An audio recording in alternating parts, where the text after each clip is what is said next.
moi, je suis Marc Galli, je suis médecin anesthésiste au départ, enfin plus qu'au départ, parce que j'y ai passé quand même une grande partie de ma carrière.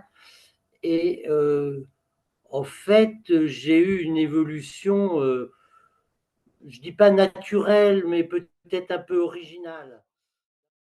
Et donc, je me suis formé dans deux écoles d'hypnose, et en particulier, celle qui m'a le plus interrogé, absorbé même. C'est l'école de la pitié qui était menée par Jean-Marc Benaïeb et François Roustan.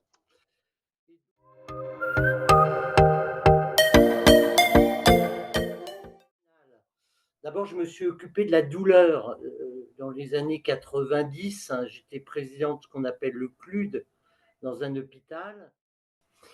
Et puis, dans le cadre de mon métier d'anesthésiste, on a développé l'anesthésie partielle, c'est-à-dire ce qu'on appelle le corrégional, donc la chirurgie éveillée.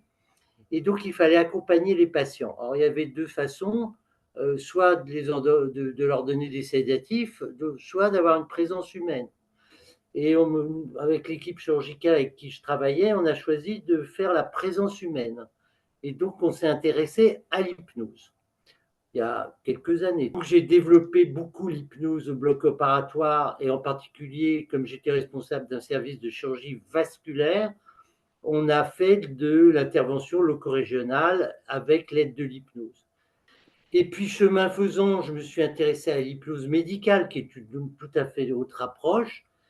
Et donc, j'ai ouvert des consultations d'hypnose médicale d'abord à l'hôpital Saint-Joseph, puis à l'hôpital Saint-Louis. C'est moi qui ai ouvert cette consultation en 2017, qui n'existait pas. Et donc, je me suis intéressé d'une part donc à la prise en charge hypnotique des malades en souffrance, et en particulier dans les parcours de soins un petit peu compliqués, type cancer ou maladie chronique.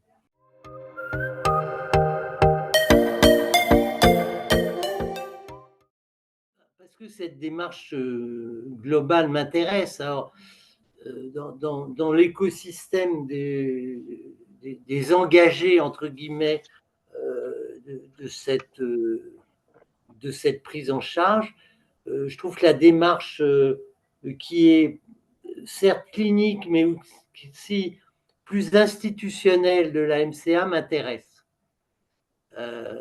Et donc, parce qu'en fait, on ne peut rien faire sans un appui institutionnel. Et ça, c'est toute la difficulté quand on a des bonnes idées ou un engagement personnel comme ça, quelque chose de très vivant en soi. En fait, tout seul, on ne peut pas le faire.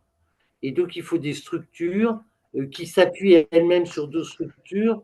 Et la force de frappe de la MCA, c'est d'avoir organisé ou de s'implanter dans des structures un petit peu existantes, qu'elles soient politiques, parce que c'est important, ou qu'elles soient institutionnelles avec des travaux un peu plus larges.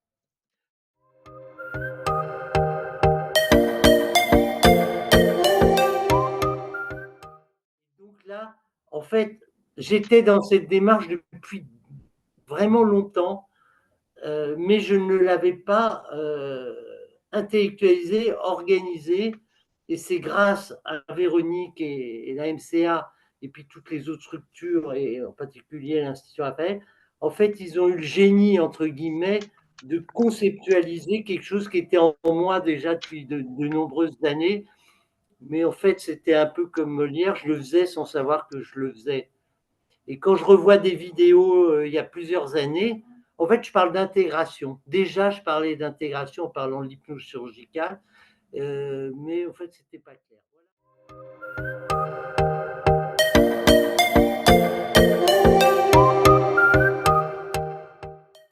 Je pense que de plus en plus, toutes ces techniques complémentaires, intégratives, non médicamenteux, enfin voilà, c'est tous les termes habituels, n'ont pas d'avenir isolément.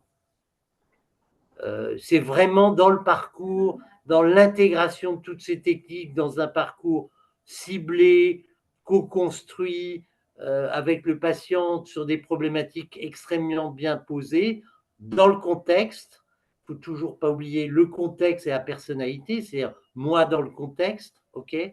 C'est dans l'association de ces techniques que les choses avanceront.